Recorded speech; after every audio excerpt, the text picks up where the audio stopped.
Who's watching you?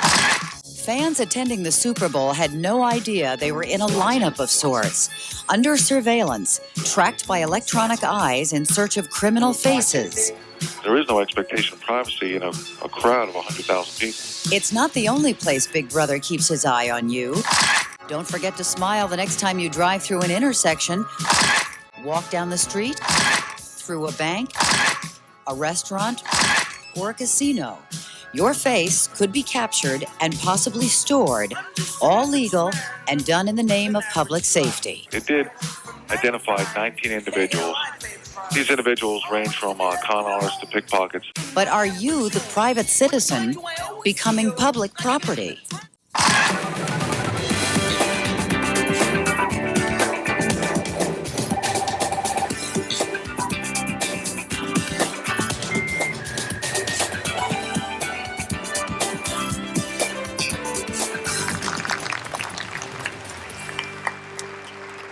Good afternoon, everyone. Welcome to Talkback Live. Well, most of us aren't even aware of the cameras recording our lives. Maybe they don't bother you. Maybe they do. But if you're not a criminal, should you be under surveillance? Joining us first today, Joe Durkin, a spokesman for the Tampa Police Department, and Tom Colitosti, president and CEO of Visage Incorporated, the company that developed the software used in Tampa during Super Bowl week. Joe, if I could start with you, why did the Tampa Police decide to use this technology at the Super Bowl? Well, we were approached by the company that manufactures this system and asked if we were interested in using it, evaluate it. Frequently, companies with the latest technology available for law enforcement that can assist us in providing the best service to protect our community will approach us. And when this was offered, we accepted it. And the NFL knew about it? They were part of the decision? Very much so. We obviously consulted with the NFL, and they were in agreement that we use it. And one of the conditions of using it was no images were retained. So when your picture was scanned, if you didn't match anybody in a database, your picture was not retained. Did you have any reason to suspect that some sort of incident might take place at the Super Bowl, or were you looking for anyone in particular? Well, that's a good question. You know, the Super Bowl is probably the most watched athletic event in the nation, if not the world. The eyes of Tampa, the eyes of the world were literally on Tampa. Security was the number one focus there, that we want to ensure that nothing happened here and all of our visitors were well protected and enjoyed their visit to Tampa.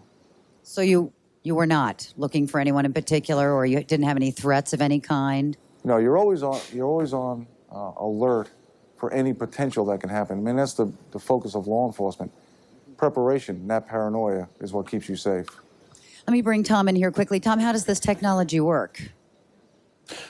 We take a number of measurements of one's face. We have some very sophisticated algorithms and formulas, so we measure the distance between a person's eyes, the slope of their nose, the angle of their cheekbone, their chin, thickness of their lips, and we take all of those and reduce them to mathematical algorithms. And then this information goes into some sort of database, and you make comparisons? Well, we would have the images in the database, and those images would be reduced down to a mathematical formula. And so when the new image comes in, that's also reduced. So we're really comparing two numbers against two numbers. That's how the technology works. It's really not face-to-face. It's number to number. And where do you get those images? The images are typically supplied by the customer. So in the case of the Super Bowl, it's supplied by the law enforcement agencies, and so they were put into our database. In other situations, if we're at a casino doing surveillance there, they'd be provided by the owner of the casino in terms of the people that they would be on the lookout for. If we were deployed in an ATM, they'd be the bank customers. So it's all driven by the customer in terms of where those images come from. So can we assume that for something as large as the Super Bowl, that came from maybe the FBI or the Tampa Police Department, or what? My understanding is that we had several thousand images that came from a variety of law enforcement agencies. And Joe, you guys came up with 19 matches, I understand. What sort of people came up? Correct, we did. We have about 19 matches out of the thousands that came through Raymond James Stadium.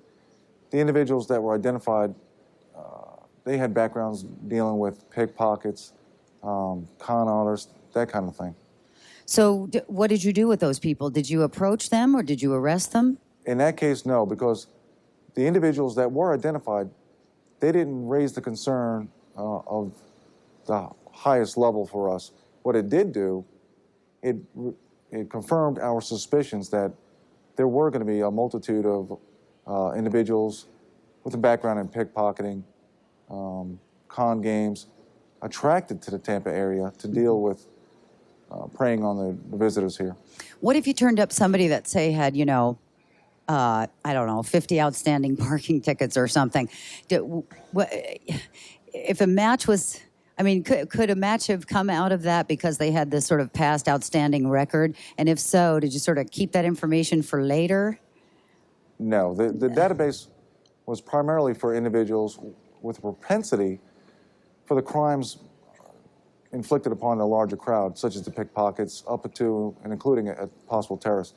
We weren't looking for, and we didn't have anybody in the database with outstanding bad checks or parking tickets. That's not what the focus was. Okay. So you didn't arrest anybody, though? Not out of this system, no. Okay. Tom, now what happens if you look like a known terrorist or a criminal in some way? Can this software make that mistake if you just resemble? Well, the great thing about the technology is it makes less mistakes than humans.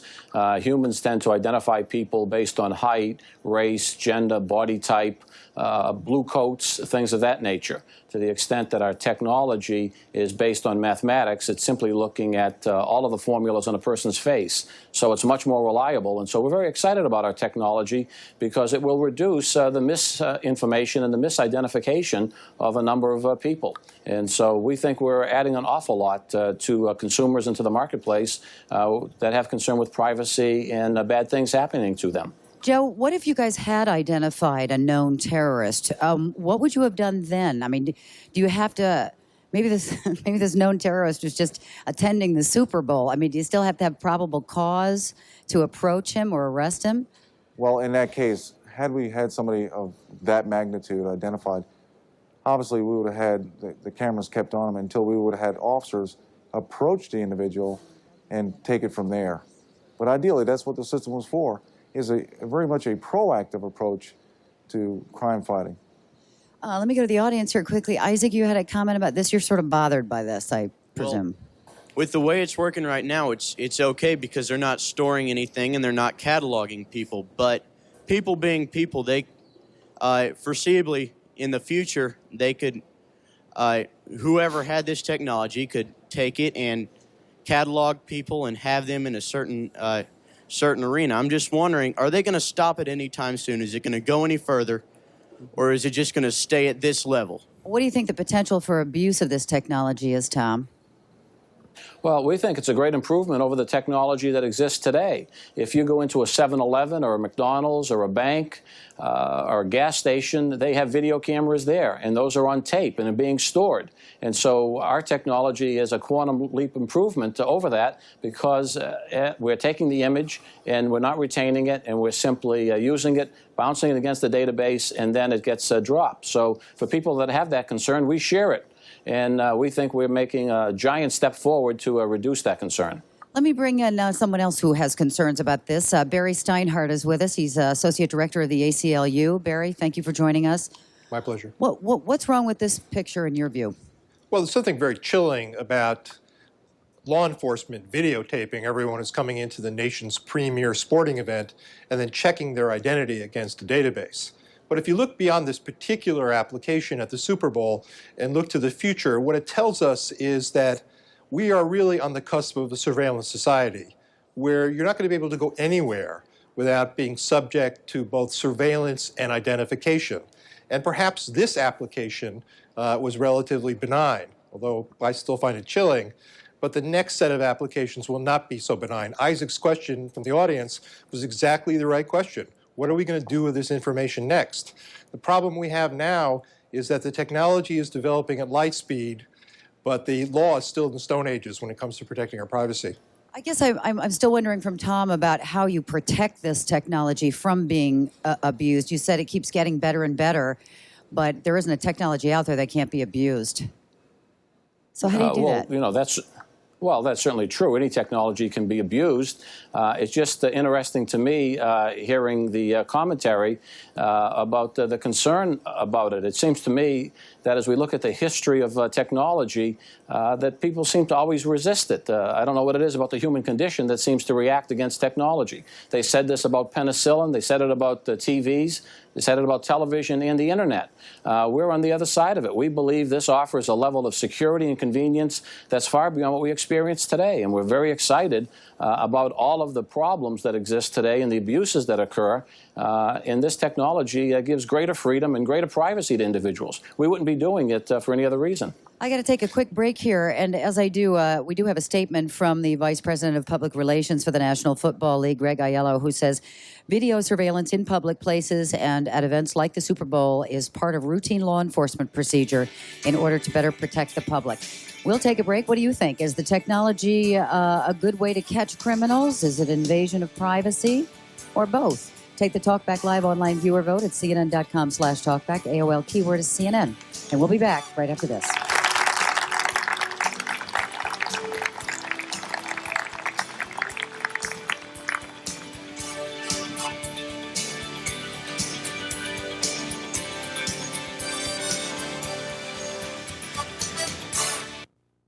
Weeknights at 11, your best choice for sports news is Sports Tonight.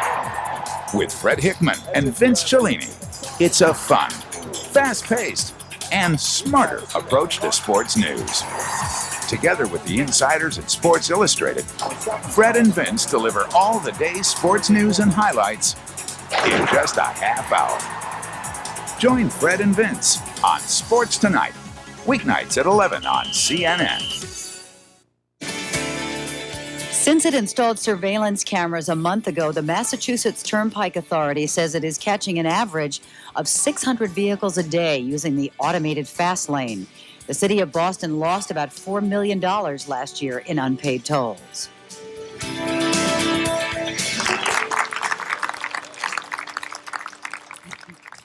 That was our secret surveillance camera there through the plants. Emails. Patrick in South Carolina says, you voluntarily surrender many personal freedoms when you choose to attend events such as Super Bowls. It's right there in the fine print on the back of your ticket. If this face recognition technology gets even one wanted person behind bars, then that is more important to me than my privacy. Daryl in Oregon, on the other hand, says our privacy and our freedoms are slowly being eroded because some in government and business think it is acceptable to ignore the rights of the many to catch the guilty few. And it is precisely because it is done slowly that there is never sufficient public outrage to stop it. Barry, this is something that we all have to weigh, our privacy and how we feel about that and how comfortable we are with this kind of society that we are headed towards, or our safety and security. Well, I think we do have to re-examine what a reasonable expectation of privacy is. You know, this technology is very powerful that was being used. For example, the video portion, the video surveillance portion of this operation, at least as it was employed in Ybor City, which was an entertainment district in Tampa, is an entertainment district in Tampa, can see things that the human eye really can't see. And as this technology gets more and more powerful, we have to ask ourselves the question, don't we want to put it under some control? The analogy was suggested earlier, well, people resisted penicillin. I want to talk about that analogy for a minute. You know, penicillin and all drugs are in fact subjected to testing. They're subjected to reasonable regulations that are designed to curb the problems that they may cause as well as to encourage the benefits. This technology is not subject to that kind of regulation. This use may be relatively benign, but I can assure you that the next one won't be, and that what will happen is that incrementally, use of these biometric techniques of identification will simply creep into our society until we get to the point where we'll simply accept them as part of our everyday life, but we'll find ourselves living in a fishbowl. I've got another email here, and I'll direct it to Tom and Joe. I don't know who this is from. There's no name on it, but it says, who's watching the watchers, particularly who's watching the police? In other words, there might be a trust issue involved for some people. Well, you know, there are real questions about who's watching the watchers here.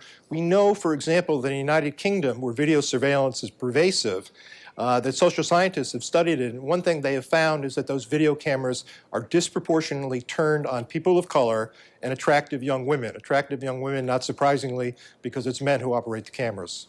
Joe, Tom? Well, I'll answer that. I think the police are very closely scrutinized by the courts, and anytime police action is taken, it is very, very closely scrutinized. I don't see this. Go ahead. Joe, you're going to be getting a request for us for access to public documents. I hope you'll be forthcoming in that request, and you give us the information that we're asking for so that you, in fact, can be closely scrutinized. Well, welcome to Florida, where public records law here is one of the most open in the nation. The You do have an open? That we do, but the Tampa Police Department, when we were offered this system, any and all means that we could employ to ensure the safety of all the visitors to Raymond James Stadium in Tampa were utilized. And I think far and away the majority of people would have applauded our efforts in keeping it as safe as we did. Let me take a phone call. John on the phone from West Virginia. Go ahead. Yeah, I can understand with a Super Bowl or a sporting event of that nature. My concern is reducing this technology to a level that can be carried by a patrolman on duty or someone in close proximity of my home who could evade my privacy. What's the potential chance of something like this happening? And if so, what can we do about it? Tom, let me have you address that first. Sure. I'm totally confused by the question and also from the comments from the fellow from the ACLU. There's nothing private about one's face. And I really am totally confused and don't really get it. My face is seen right now by 1 million people, I would suspect. I walk up and down the street, people see my face. There's no invasion about that.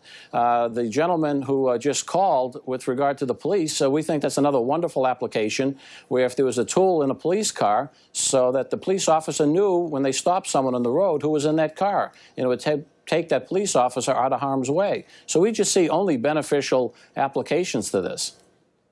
Let me get some people in here from the audience quickly. Mark, go ahead.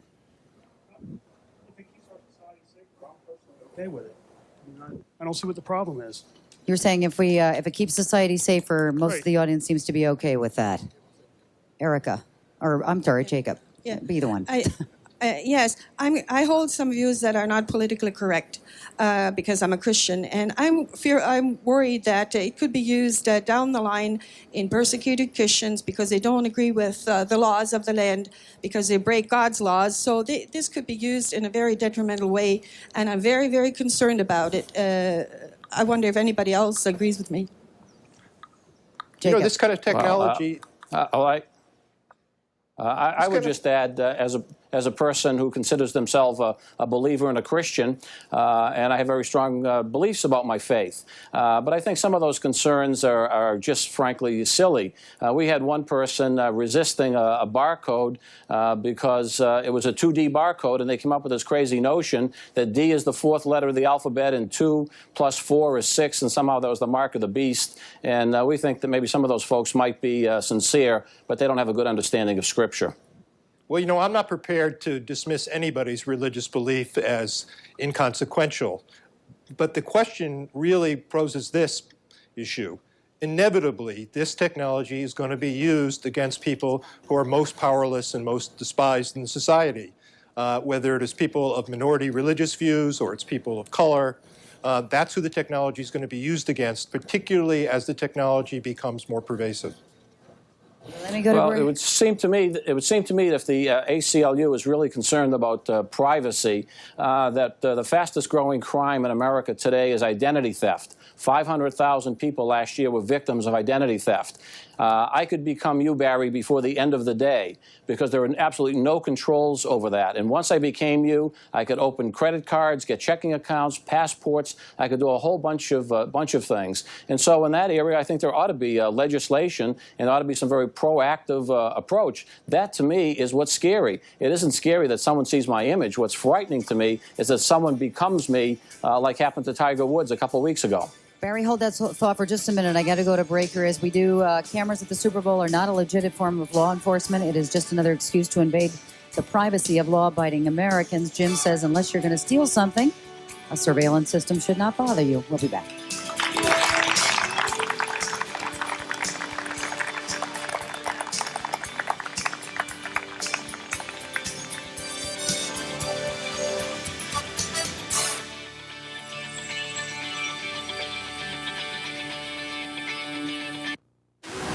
Expect breaking news from CNN Interactive. But how about fashion, travel, entertainment, health and medical news, science breakthroughs, weather, plus links to CNN's great business and sports sites. No wonder PC Magazine calls it the web's most complete news source. CNN Interactive, a whole world of news and information on the World Wide Web. Get it all at CNN.com. Law enforcement officials in Lawndale, California are fighting vandalism with sound and motion-activated cameras. Would-be graffiti artists are met with a camera flash and a recording that says, "Greetings from the Los Angeles County Sheriff's Department. If you are a vandal, we have just taken your picture, and we will be prosecuting you. So have a nice day."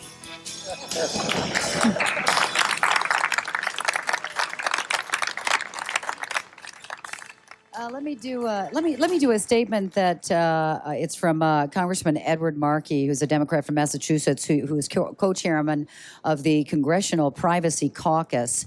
He says, "I find it appalling that football fans who attended this year's Super Bowl were secretly videotaped as they entered the stadium. Public safety and law enforcement must be respected, but so must our privacy as Americans. Shouldn't we be able to watch the big game without being watched by Big Brother? Is it right for innocent football fans to be treated like potential criminals? That is not the kind of world I think Americans want to live in, and I think that we need to carefully consider the consequences that increased use of video surveillance has on the public's right to privacy." Tom, you think this is an issue that Congress might get involved in? Well, I can't speak to what Congress might get involved in. I'm from Massachusetts, and so they get involved in a lot of things. I'm just totally confused. I'm totally surprised that people would be so concerned. I go through Disney World, and I could end up on 100 cameras of people taking my picture inadvertently. Where is Big Brother or the privacy that my image is being taken? I'm totally confused by the question. This is not simply a matter of the image being taken. This is an image that's being taken for the purpose of identification. It creates the possibility that there's nowhere we're going to be able to go where we can remain anonymous. Not only will our image be taken, but we'll be identified. And as the technology grows more powerful, our identity will be cross-referenced with other databases, and other information about us will be used for all sorts of purposes, both by law enforcement and by private industry, for example, for marketing purposes. That's the problem. The problem is the combination of these technologies that is creating this surveillance society. Bobby, let me add here. What we've done here is we've used today's technology to make our job that much more efficient. Would it be okay if we could gather enough manpower that we had enough detectives sitting at all the gates with all the individuals in our database that we were looking for? If our detectives were sitting there looking at the picture and watching the crowd as they come through, what we've done in essence is we've automated that process. I think it is, I think from a law enforcement point of view, I think it's very easy to understand why you guys would be in favor of this. It certainly does help make your job a lot easier. Let me take, I'm sorry, go ahead.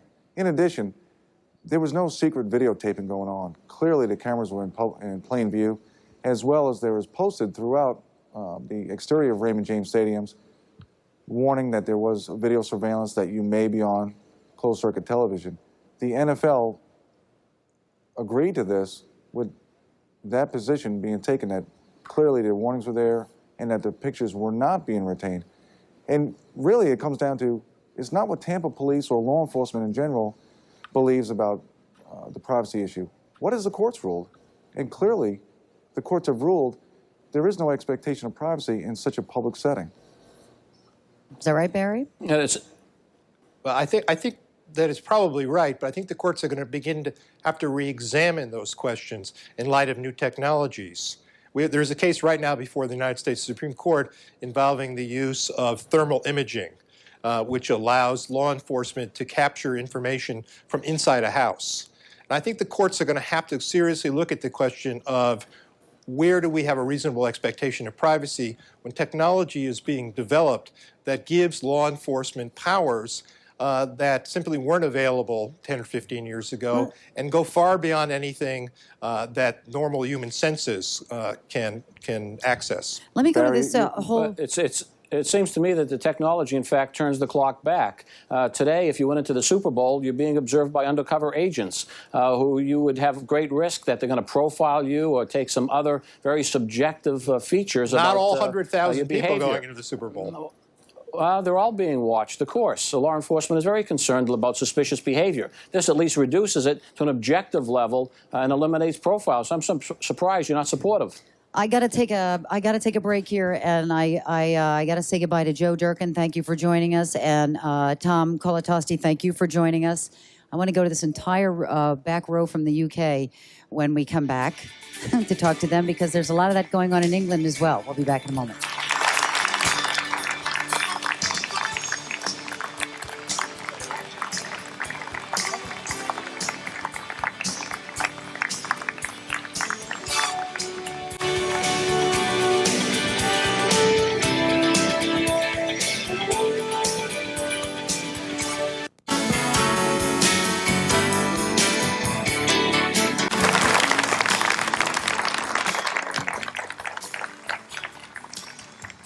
Welcome back. Joining us now is Pamela Hayes, a criminal defense attorney and former New York prosecutor. Pamela, good to see you.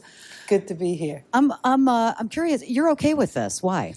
I'm okay with it because I don't think it's intrusive. It wasn't a search. They were only focusing on people who had outstanding warrants. It wasn't intrusive to the degree that a person who was just at a game, they didn't focus on them. So they hadn't done anything wrong in my mind. I couldn't say it was an impermissible search. It was in the public arena, and I don't have a problem with it.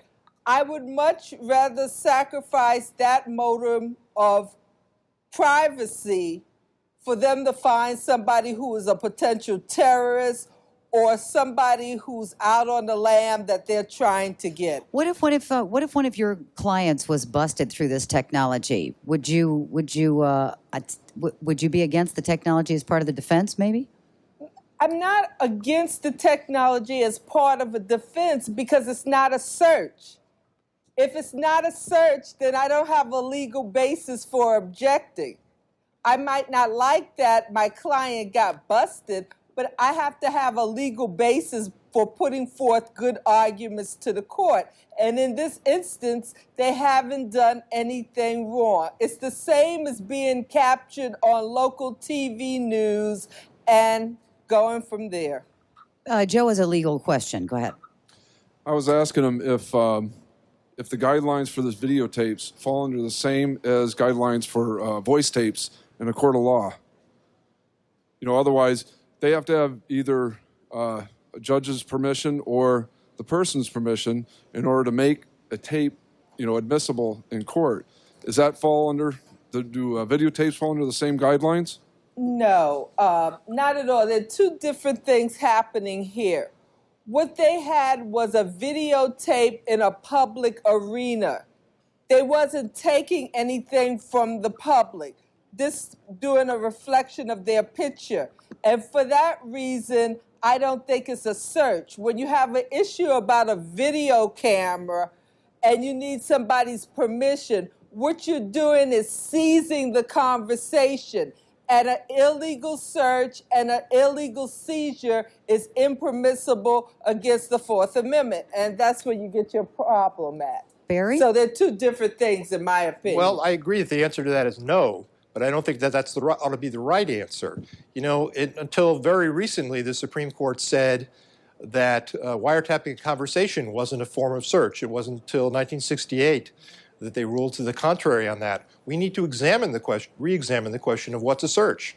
I think that for police to be training a video camera on 100,000 people entering a stadium and comparing that against a database for the purpose of identification clearly is a search, according to any common sense standard. And the question then is the law going to catch up with the technology here? Unfortunately, to date, it hasn't. But the problem here is that all searches are not bad. They're only problematic when they're unreasonable. And unless you could argue that this small picture was an unreasonable search or seizure, you're not going to have a good argument. Tom on the phone from Missouri has been hanging on for a while. Tom, sorry, go ahead. Yes. Your question or comment? The earlier in the show, they stated that all the images were going to be dropped. How do we trust them to say that they're going to be dropped? What proof do we have? They can keep these records forever. That's well, a good question. we intend to try to find out. We intend to use the open access laws, the access to documents laws in Florida, their sunshine laws, to try to get a handle on exactly what happened here. We also intend to call on Florida officials to hold hearings on this. We shouldn't say in this situation that we just trust them. Our Constitution isn't based on a theory of trust the government. It's as President Reagan used to say, trust but verify. We need to know in fact that these images were destroyed and that this operation was as limited as they claim that it was. I got a bunch of guys up here from the UK in this back row. Andrew, you guys have several areas of law enforcement or security in England, right, where you use this kind of surveillance? Yeah, most of our city centres and towns are under constant video surveillance. We don't see it as a threat. It keeps crime off our streets. It's not really an issue. You don't really notice it, but it's been proven also that the crime rate is far reduced wherever this is known to be in place. So I'm interested in the way in which it's been portrayed. It's a very one-sided way, and it's very unfortunate that those things happen. But I don't see it as an issue, and I'm sure all my colleagues wouldn't either. So Barry, it seems that most people in our audience today are okay with this. Well, I wouldn't be able to judge that based on a few comments, but you know, I'm actually familiar with the social science literature from the United Kingdom, and in fact, it doesn't reduce crime. It certainly has what it has is what's known as a displacement effect. It moves crime from one neighborhood to another neighborhood. And the other thing that we know about the video surveillance in the United Kingdom is that it is used in a racially discriminatory way, just as it will be used in a racially discriminatory way in the United States as it becomes more pervasive. So the facts actually in the United Kingdom don't bear out that impression. You know, I'm really concerned because I need to know which way this was used in a racially discriminatory fashion at the Super Bowl, because my understanding was the camera flashed on everybody. Well, I wasn't talking about the Super Bowl here. Oh, The question was, how is it used in the United Kingdom, where it is much more pervasive than it is here? It's used on the streets, basically, in the United Kingdom, and we know that it's used in a racially discriminatory way. And I think as it moves from out beyond a few high-profile events like the Super Bowl to the streets, that you will find that it's used in a racially discriminatory way. Got to take a break here. Phyllis in California says if there had been a terrorist incident, the police didn't use this technology, everybody would be screaming bloody murder about why they didn't prevent it. Brandon in Indiana says we need this technology in Washington in the offices of our elected leaders. This would make our laws change. We'll be back right after this.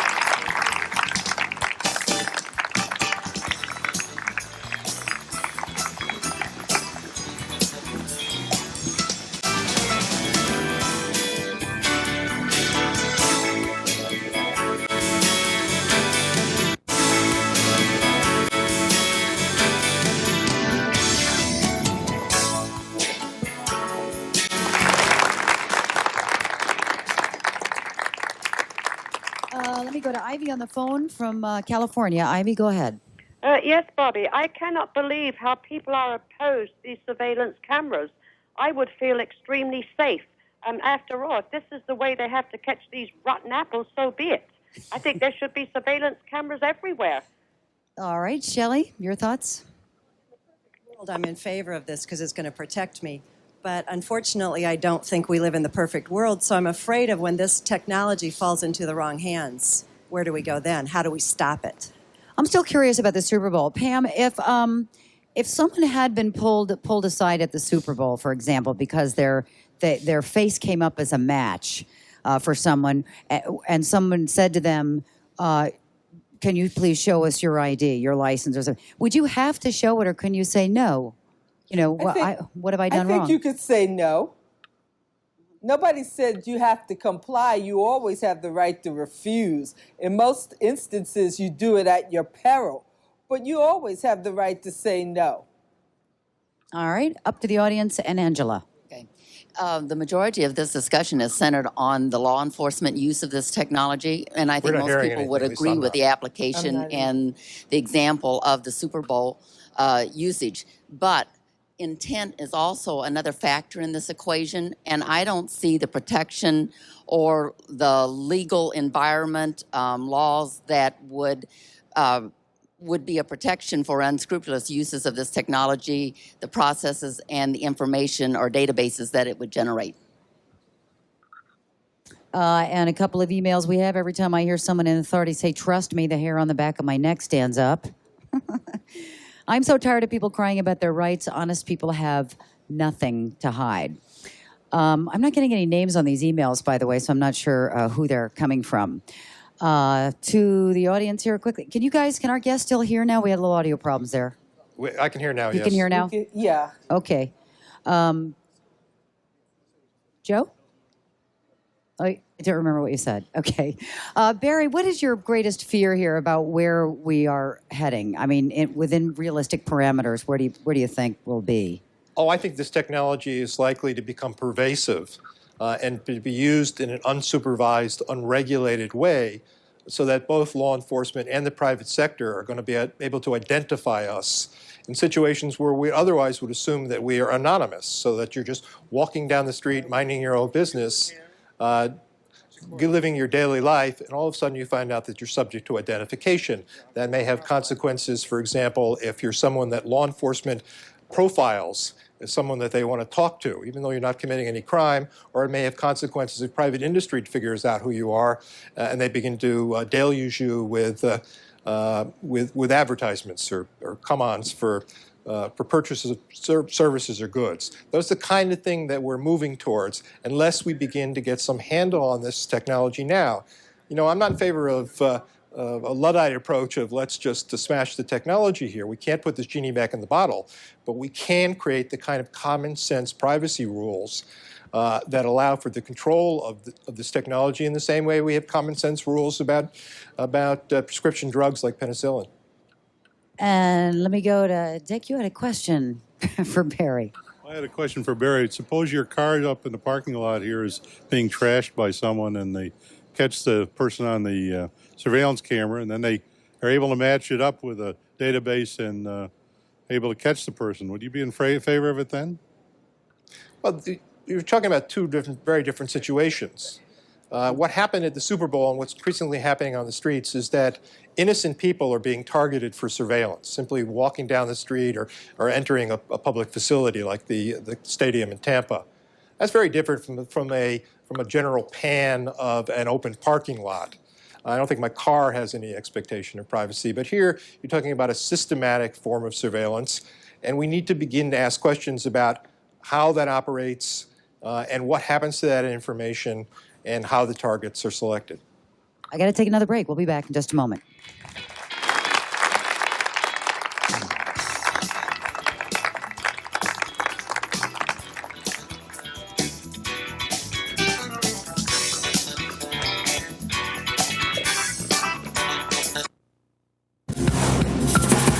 President Gerald Ford, Jay Leno, President Bill Clinton, Mike Wallace, President George Bush, Jerry Seinfeld, Michael Jordan, Tom Cruise, George Clooney, Queen Noor, Tom Hanks, Dan Rather, Hillary Clinton, Celine Dion, Bette Midler. No wonder he's #1 in primetime talk. Great guests, great talk. President Jimmy Carter, Barbara Walters, Larry King Live. Weeknights on CNN. Founded in 1996, the Security Camera Players protest New York's thousands of surveillance cameras with guerrilla theater. Their performances have included quick versions of 1984 and One Flew Over the Cuckoo's Nest.